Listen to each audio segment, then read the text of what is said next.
Tonight's talk is on how to write a resume that gets you an interview. So I'm taking an approach in this topic to focus on your goal that you may have in mind, the strategy that you might undertake, and the positioning about yourself. Those four things. Okay? How you take those four things combined to prepare your profile. I'm spending most of my time on those four things. Let me repeat for your memory: focus, goal, strategy, and positioning. Those four things in that order. After that, I'm going to talk a tad bit about how to apply for roles, because tonight's talk is not about how to apply for jobs, it's more about how to position yourself. So, but I want to mention a little something, and maybe in the future we can have another talk on how to apply for jobs. And then how self-control matters. At least these are the things I'm planning to discuss, and what I'm assuming you might get out of this is, hey, if you're writing a resume, why are you writing one at the first place? What do you want in a job? How do you align your skills to the market? And how do you want to be perceived? So I'm taking a very abstract approach to this very rich topic, because when my audience is computer science and software engineering and IT professionals, I really cannot talk about one type of job. I have to talk on broad strokes. So this talk will help with I guess, all of that. The one thing I want to start you off with, just to set the pace, is I want to kind of bring the emotion right into the middle of this conversation, as I have been, and so I want to show you guys a video. And this is Steve Jobs. I tend to get told that the world is the way it is, and your life is just to live your life inside the world. Try not to bash into the walls too much. Try to have a nice family life. Have fun. Save a little money. But life, that's a very limited life. Life can be much broader once you discover one simple fact, and that is everything around you that you call life was made up by people that were no smarter than you. And you can change it. You can influence it. You can build your own things that other people can use. And the minute that you understand that you can poke life and actually something will, if you push in, something will pop out the other side, that you can change it, you can mold it. That's maybe the most important thing, is to shake off this erroneous notion that life is there and you're just going to live in it, versus embrace it, change it, improve it, make your mark upon it. I think that's very important. And however you learn that, once you learn it, you'll want to change life and make it better, because it's kind of messed up in a lot of ways. Once you learn that, you'll never be the same again.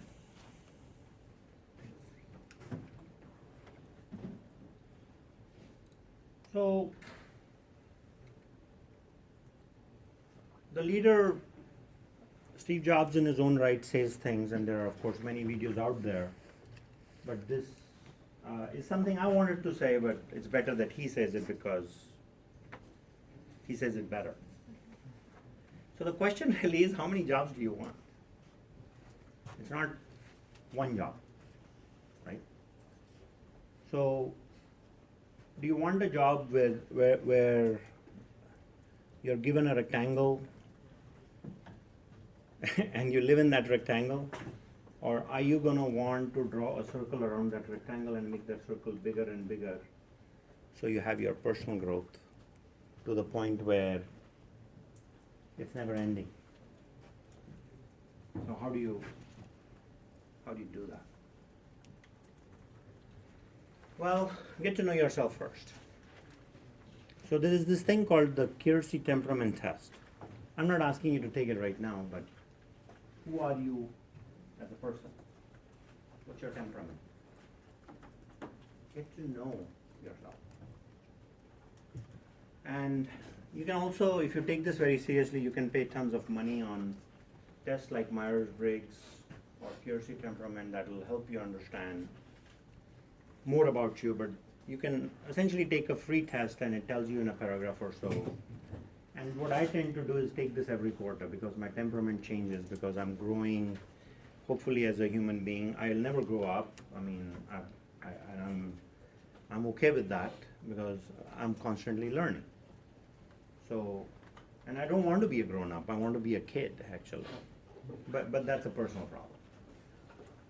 But this will set a tone about who you are.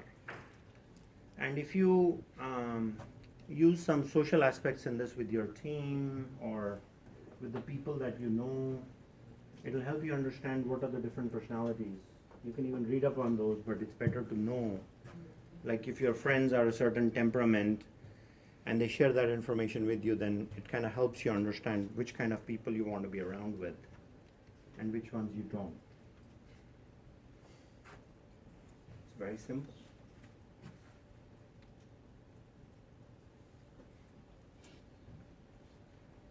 Thought we were going forward here.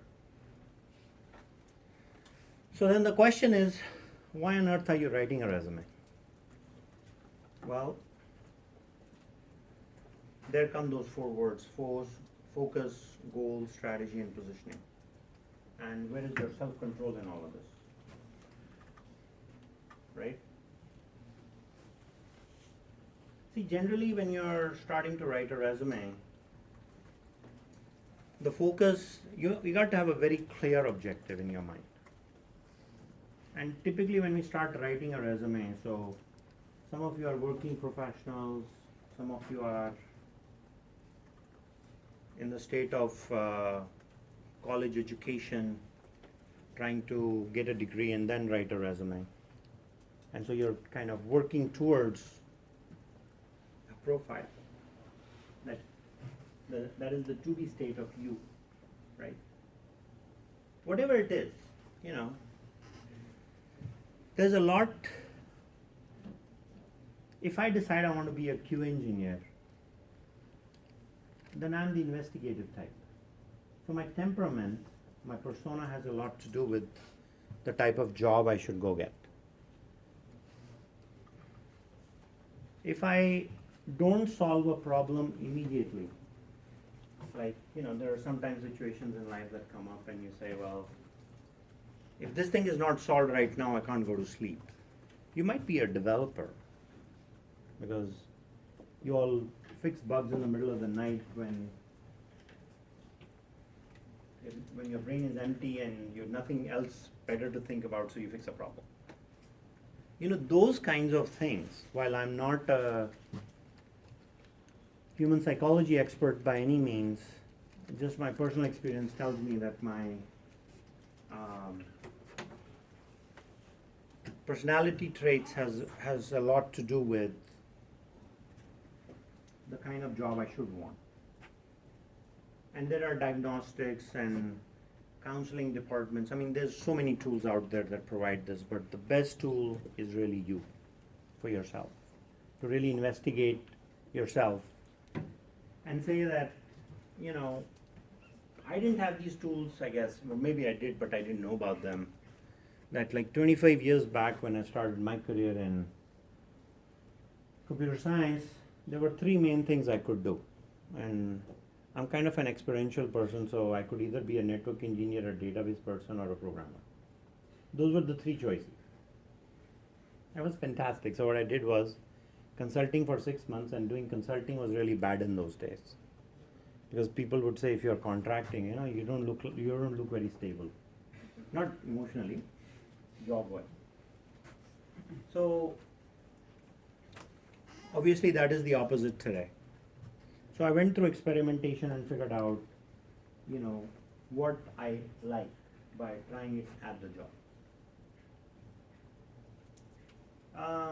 Today you have a lot of different types of opportunities, and we've got new job titles coming out pretty much as technologies emerge.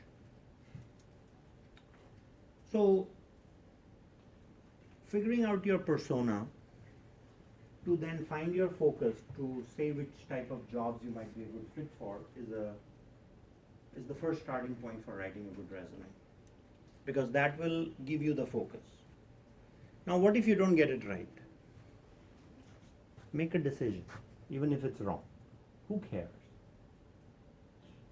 Because videos on YouTube are saying that you're going to change your career 17 times in high tech anyway. So make a mistake. Find a wrong focus. If that seems wrong at the time, fine. Or it seems right at the time but wrong later. It's okay, right? I'll be a network engineer. I'll be a security expert. I'll be a database guy. I'll be a social networking expert. I'll be a graphic designer. I'll be a web designer. I'm the creative type that is not colorblind, that can do great things. Whatever the job skills.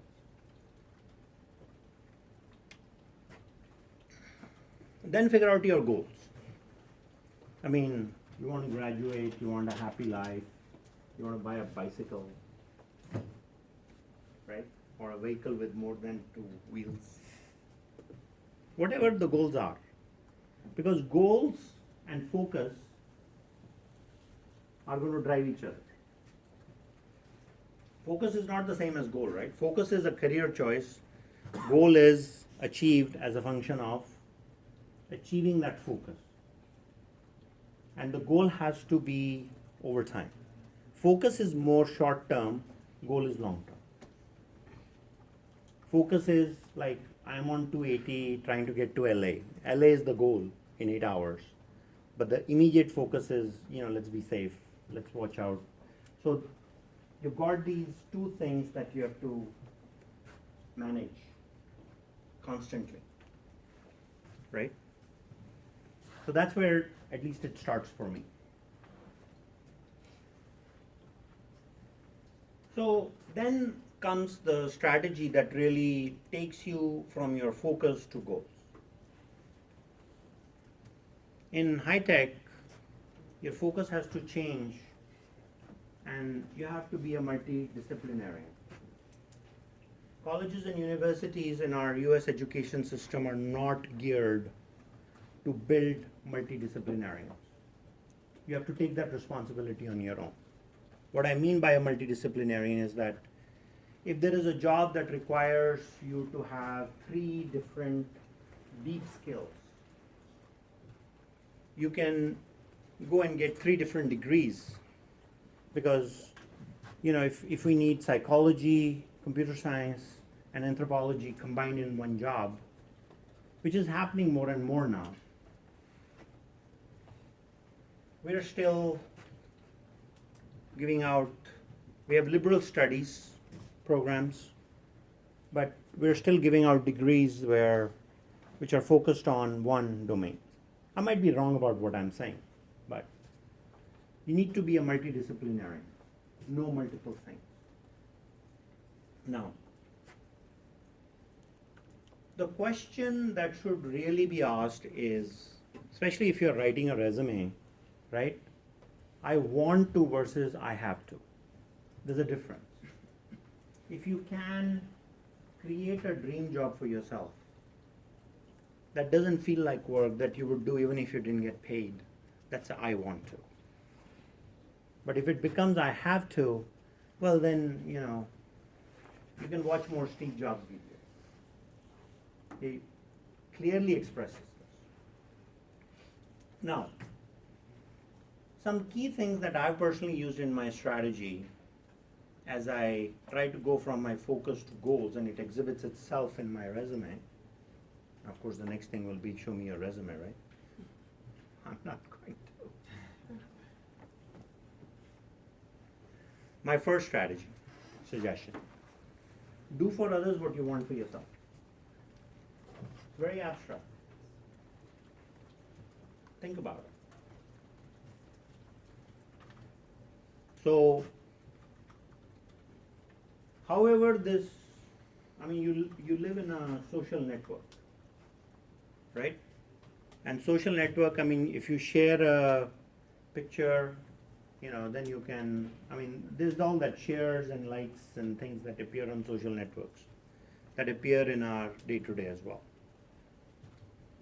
If you want somebody to review your resume, review someone's resume.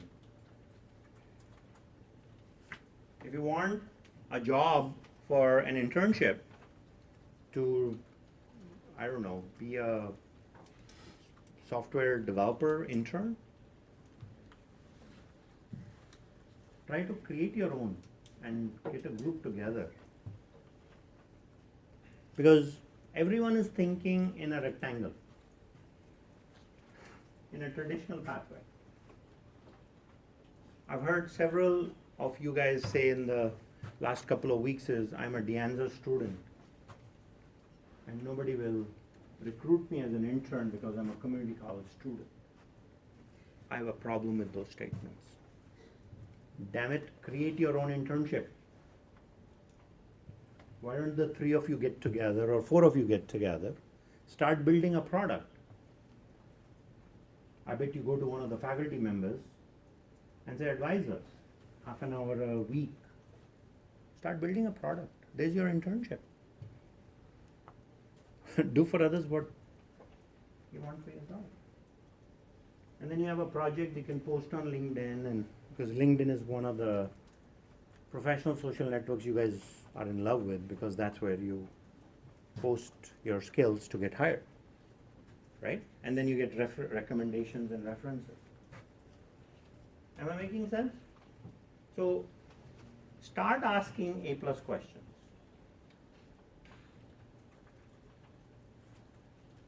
Sorry, I'm going back. Start asking A+ questions. Don't ask C+ or D+ questions, because then life is really pathetic, because everybody's asking those. Ask A+ questions.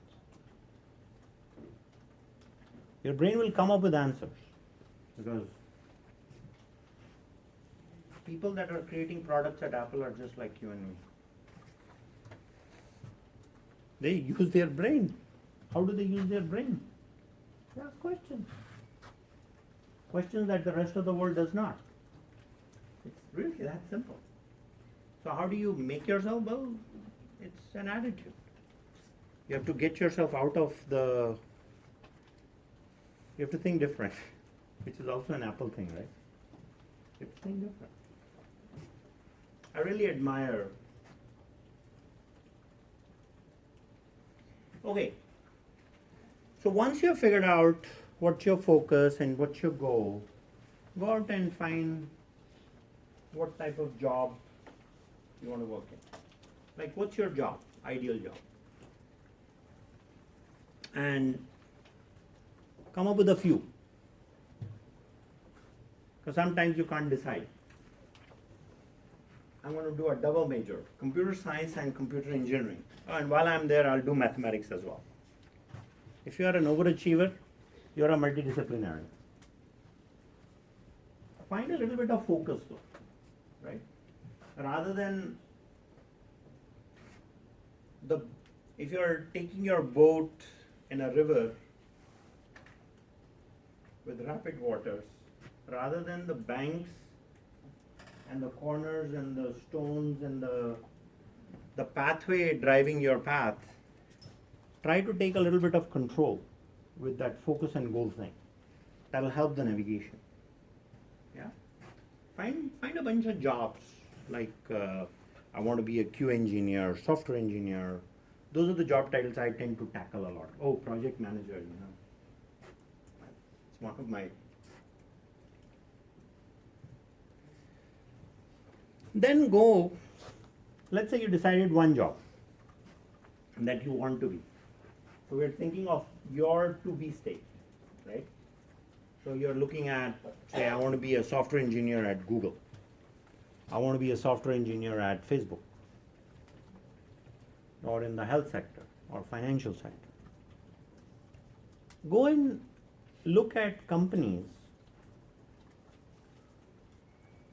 that have those jobs and create a Excel sheet with a list of skills by company. Do a little bit of inventory check. Let's do a little bit of quality check on how these job descriptions are in fact written, and you'll find something very interesting in your own study. You'll also find what you need to know and what you don't know. It's hard work because we mostly write our resume without thinking about the goal and the focus. This is going deeper in the goal and focus. I mean, hey, software people in the room, would you write your code in Eclipse or the text editor without designing?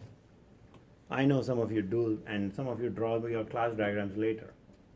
Don't do that for your resume, please. Design it. Design it well, so you write a good resume, damn it. I mean, class diagrams, we don't, structured charts, we don't care about those. Why? Oh, he's just asking, my teacher, she's not going to check it. Who gives a damn? I'll just auto-generate it using Argo UML from the Eclipse plugins. I'll just generate it. Well, then, if you're going to do that, then make sure that there is some kind of Eclipse plugin for generating the design of your resume as well, which you don't have. Nobody does. Only you do as a person. You're your best champion, so work on it. So, I'm going to look at the list of skills that are required for a job from a job description. And it is not out of line to make this a little social exercise, so you're not doing all the work. This is what friends are for. Get them together and say, hey, we're going to do this team thing, and we're all going to become project managers. Let's talk about that. Hey, what kind of project manager? And then you guys get together and survey 50 companies. In fact, if you do this thoughtful work, publish it for others. Sorry, I have to go back to that. I love this slide so much. Do for others what you want for yourself. If you post this on LinkedIn and say, this is what, right? Is that building your social profile? Is that making you a thinker? Is it making you a person that thinks differently? Right? Let's not write a resume until we have done all this. Again, of course, this is all a suggestion. I'm not saying do it. I'm not saying that, obviously. Who am I? Okay, so now we have the list of skills. Then let's do a gap analysis. Let's do a gap analysis. Let's see what we have and what we don't have, which basically means you have a list of skills, and I just don't mean technical skills. I mean emotional intelligence skills, and other soft skills that they may not even say. Make those up. And if you don't, then go get those. One of the fantastic things about undergrad programs in our colleges and universities are the breadth of coursework you take. Speech communication. I remember that class. Because of that, I'm able to stand here and talk to you guys. English literature. Grammar. English 1A, 1B. Taking a course in theater. Taking a course in theater. Political science. History. You guys know what I'm talking about. That's what makes you pseudo multidisciplinary, because it gives you that foundation, right? Now, if you're already gone through an undergrad and all that, so you say, yeah, tell me something new. What I'm saying is, if you've taken those courses years and years ago, or you're taking them now, bring those in your knowledge and skills pool in a way that you meaningfully represent those in the resume. I'm not saying, if you're applying for a computer science job, say that I took political science and I know the government structure. But in your hobbies, maybe there is something that shows that as an interest. So you're shown as a well-rounded person, right? And then, of course, let me get to the specific technical skills which are at the heart of your resume, knowing who you are. LinkedIn has, on my profile, given me credit for skills I do not know. There are people in my connection pool that say that I know PHP, that I know Python, and I know Perl. Any language that starts with the letter P, I neither learn or teach. It's just not me. So that element of how social networks rate you is a tad bit of a fallacy. So you really need to have a list of skills and a true assessment that you and you only you know. And once you know that gap, then you need to make a plan for which skills you need to develop and which ones you're good at. See, knowing 1, 2, or 5 skills is not enough these days. I mean, that's what your finding will be. Because if you are a QA engineer, you have to know 5 tools. And sometimes companies will say N years of experience with that tool, right? So that's where you need to start navigating and figure out how to acquire those skills. And taking care of gaps is where MOOCs come in. Open source, lynda.com, Udemy, Coursera. These are all MIT courses, Stanford has put their courses online. There's a lot of stuff that you can learn on your own. And in high tech, this should be a daily thing. Develop the skills.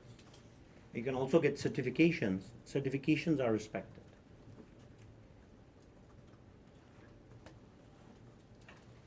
And then you have to start developing your persona.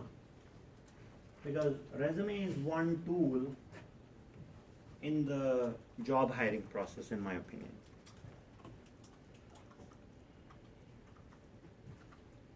And that's what I'm going to talk about next in a big way. Developing your persona is your resume and other things, on how you present yourself, how you are. I think the biggest thing you have to focus on is how you're perceived. It's not what you say in the resume. It's how somebody reads it and how much time is spent reading a resume. 30 seconds, right? So there are certain skills or certain tricks you can use to create a resume that will get you the attitude you're looking for.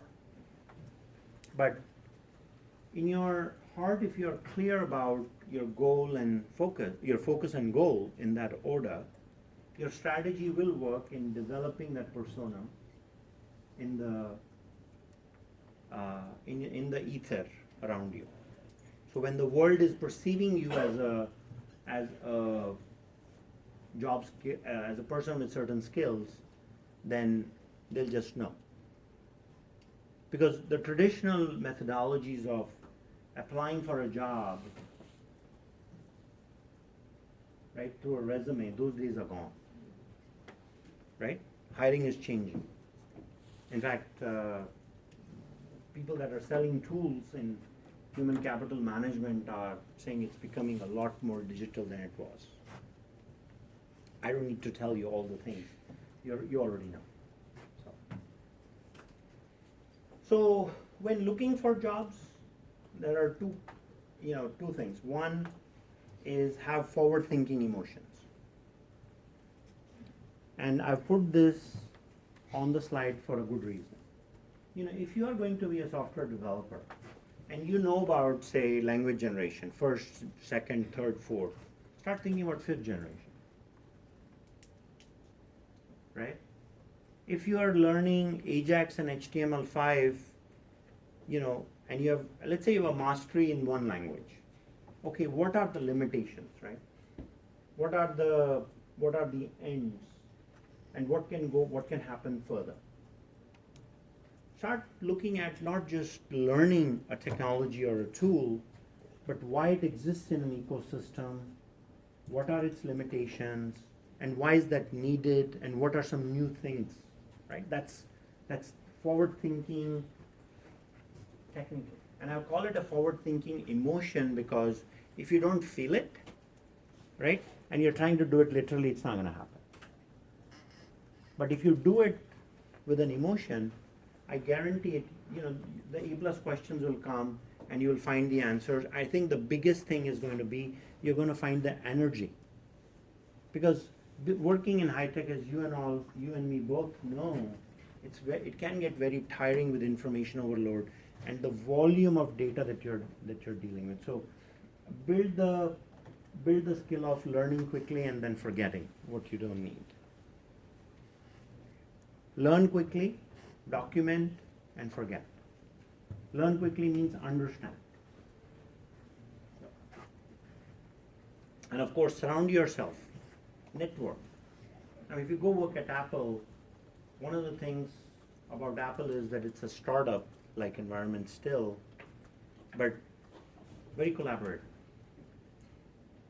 And if you find your persona or trait that I'm a individual contributor more than, like, I like talking to a computer and not people, try and get into Toastmasters, speech communication, and try to get out of that. A lot of good engineers may have that trait. Try to get out of that. So you can build a network around you, a support network. And that support network is usually made up of people that are going to college with you, people that you meet at meetups, hackathons, and be at your best wherever you are in these networks, because you never know who might see your talent and say, hey, would you like to work with me? Okay? Those are just some thoughts. Now let's get to the positioning part, because we have talked about goals, we've talked about focus, goals, and strategy. The last thing is positioning. How to present yourself. So obviously one thing is the resume. So now you know the skills, right? Now you know from LinkedIn there are certain resumes that are top notch, because they publish this information for you guys. So for the kinds of jobs you are interested in, search those job titles, search the people and see what they are doing. So learn from other similar resumes. If you are trying to be a software engineer with LAMP stack, Linux, Apache, MySQL, PHP, right? And then, cloud computing skills, maybe SQL that is added, and then configuration management, operating system, scripting, all of these things get added, right? Now there is a way to position technical skills. There is a way to position job descriptions. If you're a person that is leaving college and you've done a bunch of school projects or college projects, you can position those. If you did the work, if you do design work in a team, present those, write the names of those individuals. Give each other references, true references. We worked on this project together, he did this part, she did this part.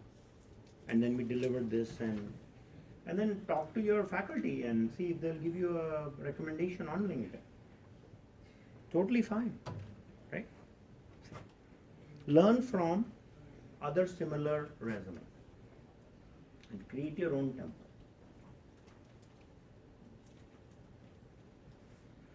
Here are some things to do. Do not copy what you actually see in someone else's resume. Write what you actually have done in the project. Now, when you write what you have done in the project for the first time, articulating that might take about 10 iterations, which is perfectly fine, right? It's your time, but have a very crisp description of what you have done. Don't lie about skills or roles or dates or about anything. It's not worth it. I've seen resumes where I would be interviewing and I'd say, wow, you've got this and how many years, and the answer comes out and then the questions start. Because the interviewer is interested in what? Knowing you are the best at whatever you write on the resume. Right? That's why the pretext was develop the skill.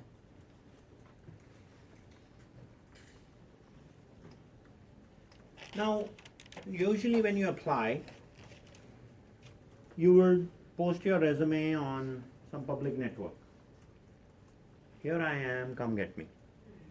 Don't do that. It's a very non-traditional way. I mean, yeah, people do that. Don't do that. You are a person with certain skills that is going to look for a job where there is a match. And when that match happens, you will apply. I mean, you think people get hired off of resumes on Craigslist? Especially for high-tech jobs. If somebody is a consultant, sure. But that is a different resume than the one that you write for getting hired.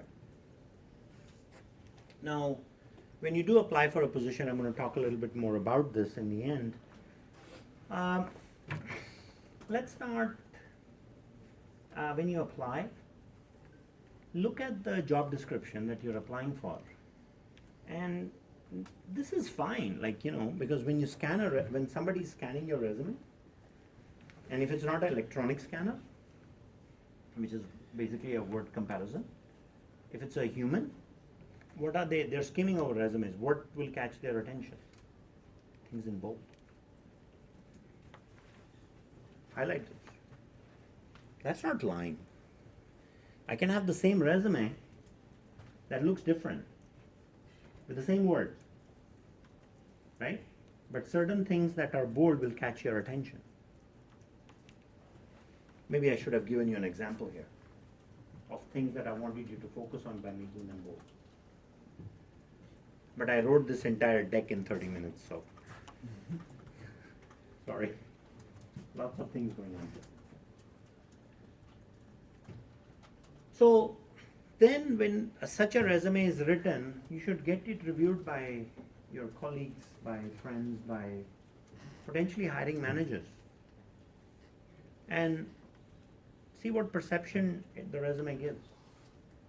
And I think the best answer you get is by the look on person's face after they look at your resume. They don't say anything. The look on the person's face. Right? And we are all good we're humans. We are communicating right now without me saying anything. You guys are saying things to me. How boring he is, when will he shut up, etc., etc.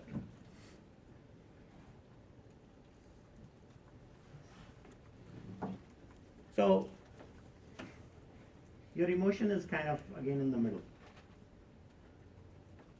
If you figure out your skills and the job skills, and you put your emotion in between, by expressing your skills in a resume to the job skills who are listening, you need to create clarity that you're the best person for the job. See, that is done in many different ways. There are resumes that are written today where somebody, if somebody is a web designer, they'll create you can go and look up like, fancy resumes on the web. So there are all kinds of different presentations. So I didn't bring any for demonstration, but a web designer might write a little gaming thing where using Ajax HTML5, they are taking a person through the game and they're hitting the right arrow and they're going up and down the ladders to basically show off their skills and their presentation. So that shows, okay, this is my resume and this is what I'm capable of. A very illustrative resume.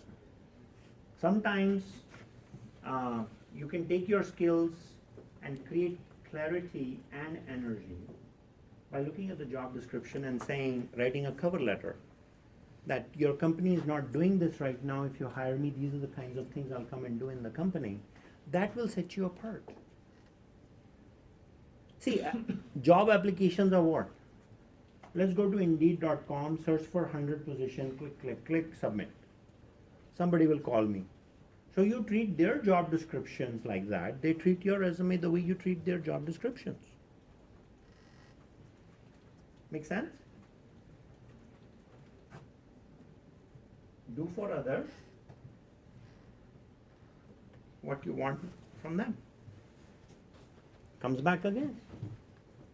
It's like playing ping pong, here is my resume. Here it is. I applied to 400 jobs today.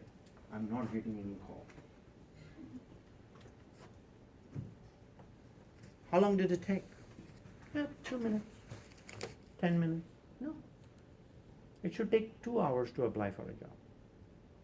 And then if you get no yes, you have a reason to, grieve. Think about creating energy through your communication. How do you do that? You look at what the company needs. I mean, if you're going to go work for someone and you're passionate about the company, they usually ask this one question in an interview: why do you want to work at Apple? I mean, no, I'm not saying about Apple because I've never interviewed there. But, let's just say any company, why do you want to work at company X? It's usually one question that comes up. Why don't you ask that question at the time of application and then address that in detail in a cover letter to them, telling them, hey, this is what, that will catch attention. They may not even read your resume. They say, gosh, this person is thought through. Let's bring this person in for an interview. Focus on energy. Usually, I've heard from somebody in some YouTube video that human beings are all connected. We are connected with our emotions, I guess. So if you start an emotion of a positive emotion for a company, maybe it will the soul network will connect back. I don't know. Okay? I don't know about that. But the thing is, start with tuning, right? This thing properly.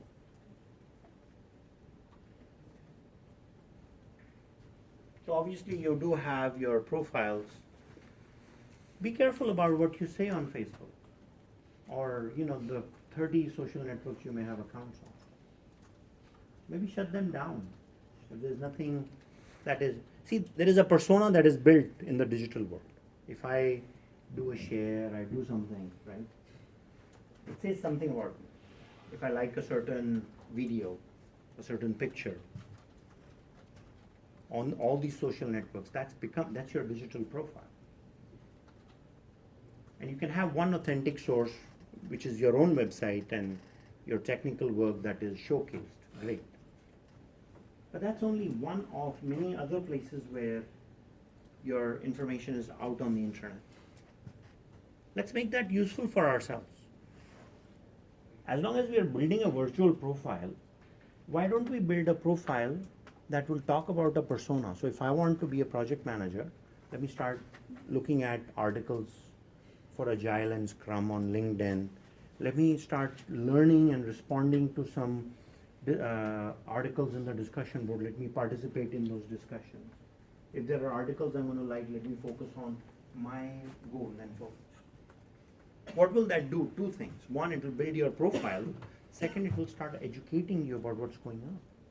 See, when those two things go hand in hand,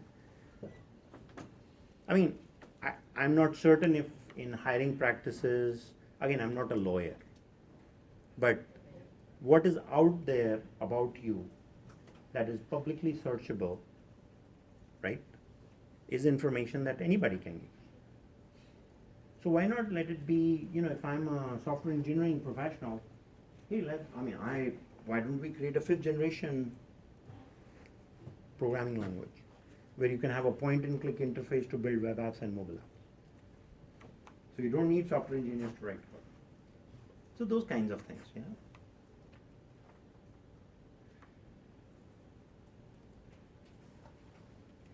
This is a must for everybody. You guys should do this. I mean, yeah, LinkedIn is one where this happens, but that's where you get the social aspect of your projects. But if somebody can actually try your tool, the product, the documentation, especially only post things that aren't confidential. If you're working at a company and you're under a non-disclosure agreement with them, you can't publish that. Right? And sometimes when you're writing the job description, you cannot also write the actual work that you did because of your non-disclosure.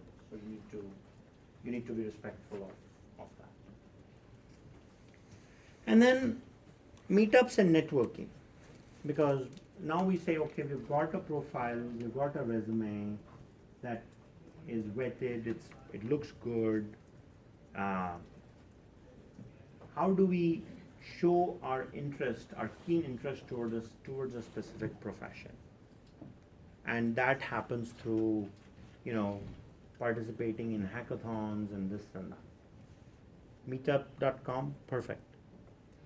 If you guys want to do some work with analytics, big data, Internet of Things, social media, web design, whatever. Join these meetups, and in fact, join the ones that are active. There are some that aren't. They're not doing anything. But then there are some that are fairly active. You'll actually meet people. So start participating in open source projects once you have the skills, especially for software engineers. Participate in become a consumer and then a producer, right? That'll get you. And right here at Dianza, we have, I think, 2 or 3 different clubs where they're talking about coding and they're dealing with folks with different skill levels. Go there and do things. So those are some things that I feel would be helpful. So then the next thing we get into is, okay, we want to start a font. And I did make a suggestion, like, don't post your resume out just like that publicly. LinkedIn profile is public, that's fine. But any other place, be careful. Especially, personal information also, right? It's not healthy. But then there are certain sites, ventureloop.com, PwC Money Tree. VentureLoop, all the startup jobs are posted there. You're looking for internships, look there. I like PwC Money Tree specifically because it tells you about the investment trends in emerging areas. If you want an internship in a company, look for which companies got funded. Jobs are where the money is. Apply. Call the front desk, figure out if I need to send you my resume, who do I send it to? And then write a letter for the startup saying I'm a student at Dianza College in my 2nd year. I'm going to be, whatever the story is. I'm going to transfer later and I'm looking for a summer job to do X, Y, Z. And these are the kinds of things I like to do, So that is the kind of cold calling that you guys can do today rather than, in my time we used to make phone calls. And until you don't ask, you won't get. So, focused searches like that sets you apart, and it takes you away from the normal stream of the workflow. And that becomes, different thinking, and especially if you position yourself in that, the idea of energy creation through your communication. And then if that is received separately, I mean, in a startup, you can write to the CEO. He or she will look at it and say, wow, okay, maybe I was looking for interns, maybe, okay, let's hire this person. So somebody that will go out of their way to go all the way down to write to the CEO will get the attention. Maybe the CEO is not looking, maybe his staff members or her staff members are. So.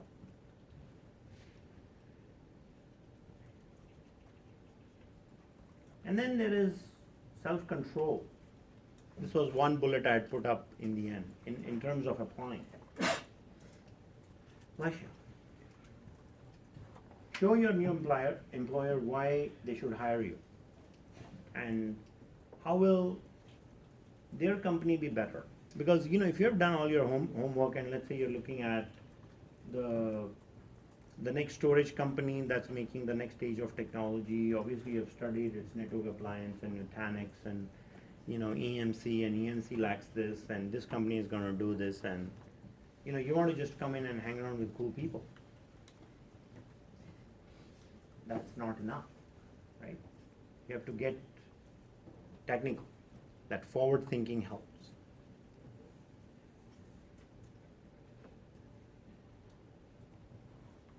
And in interviews, if you do get a role, provide clarity. Creating a clarity is an emotion also. Like, hopefully, I am creating through my presentation. It's a combination of the things I am trying to hold your attention to in the PowerPoint, along with the words and sentences I'm speaking, including the speed at which I'm speaking.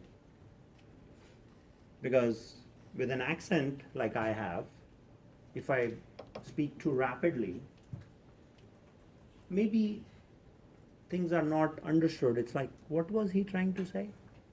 What is he trying to say, right? So clarity comes with all of these little things. So, and especially in interviews, their goal is to do a consistency check about what you say on the resume, about what you say in public profile like LinkedIn, to what you said on the first interview, to the second, to the third. That's basically it, because their interviewing strategies are coming in from different angles and looking at your profile to, one, understand who you are, and second, what you say is in fact, because if you say that same thing 3 times, and if it's natural and its heart is there, it's obviously there. But then it's easily to get caught in that interview. And I have found this kind of process whenever used. I usually apply, if I want one job, I'll apply for 4 and I'll get 1. I don't have to apply for 200. So that's also saying, if I'm applying for 5 jobs at the same company, they're saying he doesn't know what he wants. Oh, I want to be a product manager, a project manager, a BA, a software engineer, and a director of engineering, and a software architect. Huh? What? Make up your mind. Saying, where do you want to sing? Right? Which job?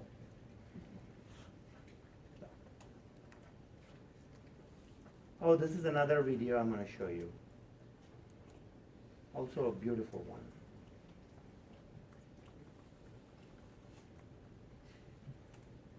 Now, I've actually always found to be very true, which is most people don't get those experiences because they never ask. I've never found anybody that didn't want to help me if I asked them for help. I always call them up. I called up, this will date me, but I called up Bill Hewlett when I was 12 years old. And he lived in Palo Alto. His number was still in the phone book. And he answered the phone himself. Yes? Hi, I'm Steve Jobs. I'm 12 years old. I'm a student in high school, and I want to build a frequency counter. And I was wondering if you had any spare parts I could have. And he laughed, and he gave me the spare parts to build this frequency counter, and he gave me a job that summer in Hewlett-Packard, working on the assembly line, putting nuts and bolts together on frequency counters. He got me a job in the place that built me. And I was in heaven. And I've never found anyone who said no or hung up the phone when I called. I just asked. And when people ask me, I try to be as responsive, to pay that debt of gratitude back. Most people never pick up the phone and call. Most people never ask, and that's what separates sometimes the people that do things from the people that just dream about them. You gotta act, and you've got to be willing to fail. You've got to be willing to crash and burn. With people on the phone, with starting a company, with whatever. If you're afraid of failing, you won't get very far.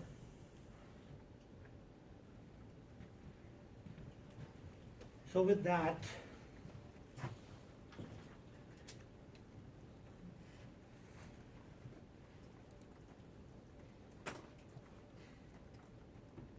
I wish you much success with your resumes. Thank you for coming tonight and hope this was useful. Good night, everybody.